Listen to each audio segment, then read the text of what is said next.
My name is Mia, and I've always been a believer in hard work. Life hasn't been particularly kind or easy, but I've learned to stand tall and face whatever comes my way.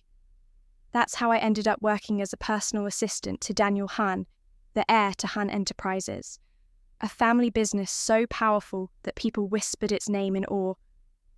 Daniel was everything you'd expect from someone born into privilege, serious, polished, and a little cold. He had this aura about him, like he carried the weight of the world on his shoulders. And maybe he did. His father was known to be a strict man, and Daniel seemed determined to prove himself. He rarely smiled, barely spoke more than necessary, and always kept things professional. I didn't mind at first. It was just a job, and honestly, I admired his discipline. My days were spent organising his schedule, taking calls, and running errands. Daniel and I worked together like clockwork, efficient and precise, but there was no warmth. That all changed the day Leo walked into the office. Leo Han was Daniel's younger brother, and he couldn't have been more different. Where Daniel was serious and intense, Leo was playful and full of life. He had a mischievous grin that could light up a room and a way of making you feel like you were the only person that mattered. From the moment he saw me, Leo made it his mission to charm me. "Mia, is it?" he said, leaning against my desk with an easy smile. "How do you survive working with my brother? He's like a robot, isn't he?" I couldn't help but laugh, even though I knew Daniel wouldn't approve of me engaging with Leo like that. "He's not so bad," I replied, trying to keep it professional. Leo raised an eyebrow, clearly unconvinced. "Well, if you ever need a break from all the seriousness, you know where to find me." And just like that, Leo became a regular presence in my life. He would drop by the office unannounced, bringing coffee or snacks and finding excuses to talk to me. He was flirty, funny, and so easy to be around. For someone like me, who had always worked hard to keep her head down and not draw attention, Leo's charm was both thrilling and confusing. Daniel, of course, noticed. One afternoon, he called me into his office. His desk was immaculate, as always, and he sat behind it with his usual calm demeanour. "Mia," he began, his tone measured, "I've noticed that my brother has been spending a lot of time here." I froze. Was he about to fire me? "He's just being friendly," I said quickly, not wanting to cause any trouble. Daniel's eyes met mine, and, for a moment, I thought I saw something softer in his gaze. "I don't want you to get caught up in his games. Leo doesn't take things seriously, and I wouldn't want you to be hurt." His words stayed with me. Was he looking out for me, or was he simply trying to keep me from being distracted? Either way, it only made things more complicated. As the weeks went on, I found myself caught between the two brothers. Daniel, with his quiet intensity, started to show small cracks in his armour. He would ask how I was doing, offer to help with tasks, and even smiled, just a little, when I told him a joke. It wasn't much, but it was enough to make my heart race. Then there was Leo, who made it clear that he liked me. He would invite me out, send me flowers, and make me laugh when the stress of the day became too much. With him, I felt seen and appreciated in a way I never had before. But the closer I got to Leo, the more I noticed how Daniel would watch us. His usually stoic expression would harden, and his jaw would tighten. It was as if he wanted to say something, but couldn't. One evening, Leo took me out to dinner. It wasn't a date, or at least that's what I told myself, but the way he looked at me made it hard to believe. "Mia," he said, leaning across the table, "you deserve someone who makes you happy, someone who isn't afraid to show you how much you mean to them." His words were sweet, and I could feel my resolve slipping. Maybe Leo was right. Maybe he was the one who could make me happy. But just as I was starting to let my guard down, Daniel stepped in. It was late, and I was leaving the office when I found him waiting by the elevator. He looked different, less composed, almost vulnerable. Mia, he said, his voice low. Can we talk? I hesitated, but something in his eyes told me this was important. Okay, I said softly. We ended up in his office, where he closed the door behind us. For a moment, he just stood there, as if trying to gather his thoughts. Daniel exhaled slowly, running a hand through his dark hair. I've been trying to keep my distance from you, Mia, he began, his voice steady but filled with an emotion I couldn't quite place. Not because I wanted to, but because I had to. I blinked, confused. What do you mean? He looked away, his jaw tightening. There's something you don't know about my family. There's a rule, a tradition, if you can call it that. Whoever gets married first must give up their stake in the company. My father insists that family and business can't mix. The room felt suddenly smaller, the air heavy with the weight of his words.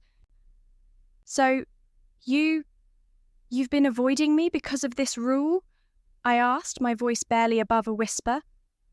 Yes, he admitted. I thought it would be easier to stay focused if I kept things professional. But then Leo started coming around, and I couldn't ignore my feelings anymore. I've been watching you two, and it's been... He stopped himself, his hands clenching into fists. I can't stand the thought of losing you to him, but if I act on how I feel, I lose everything I've worked for. My heart raced, a whirlwind of emotions crashing over me. Daniel, the man I thought was distant and detached, had been silently wrestling with his feelings all along. Why are you telling me this now? I asked, my voice trembling. Because I can't let Leo win, he said, his gaze meeting mine. Not when it comes to you. His words were raw, filled with a desperation I had never seen in him before. For a moment, I didn't know what to say. Part of me was moved by his honesty, but another part felt uneasy. Was this about me, or was this about beating Leo? Daniel, I started, but before I could finish, the door burst open. Leo stood there, his usual playful demeanour replaced with something darker. So, you finally decided to come clean, he said, his tone dripping with sarcasm. What a noble confession, brother. Leo, this isn't your business, Daniel snapped, his composure slipping. Isn't it? Leo stepped inside, his eyes flashing.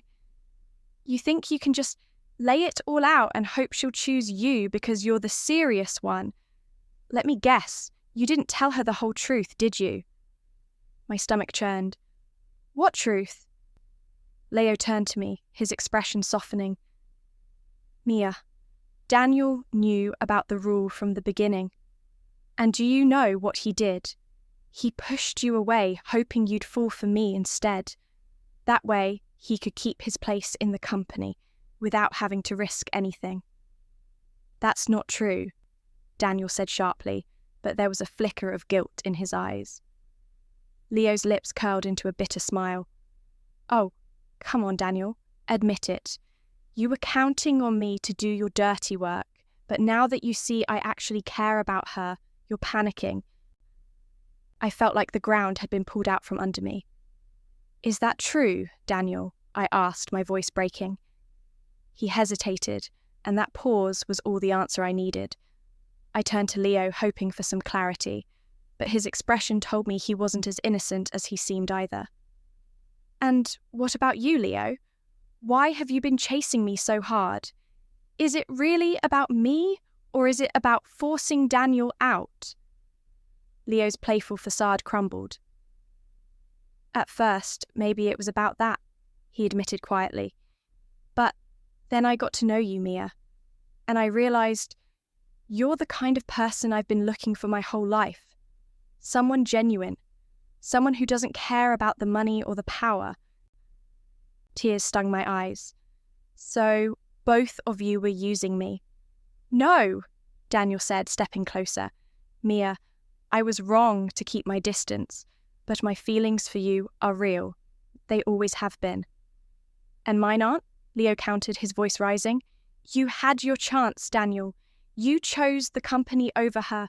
Don't try to rewrite the story now. The room was spinning. I had been caught in the middle of their rivalry, a pawn in a game I didn't even know I was playing. And yet, somewhere beneath the anger and betrayal, I knew their feelings weren't entirely fake. But how could I trust either of them now? I need time, I said finally, my voice shaky but firm. I can't make a decision like this, not when I don't even know what's real anymore. Mia, Daniel started, but I held up a hand to stop him. Please, just let me think.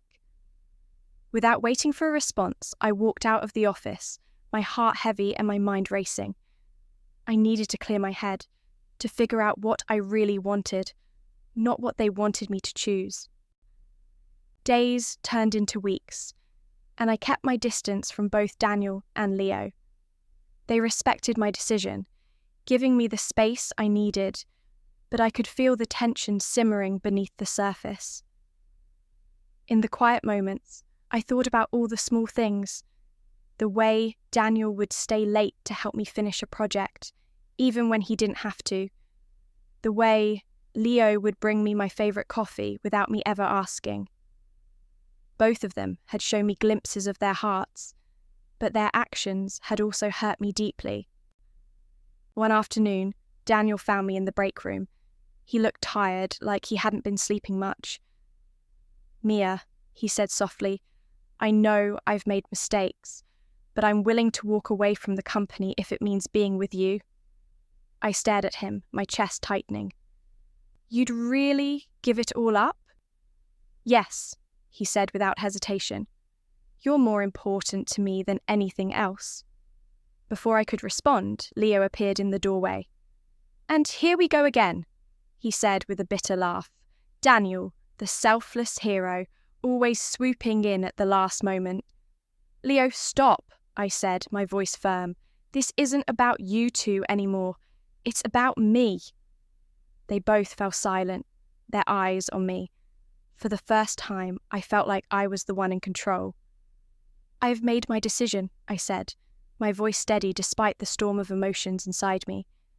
I deserve to be with someone who sees me as more than a choice or a challenge, someone who values me for who I am, not what I represent. And with that, I walked away from both of them, because sometimes the only way to win is not to play the game at all.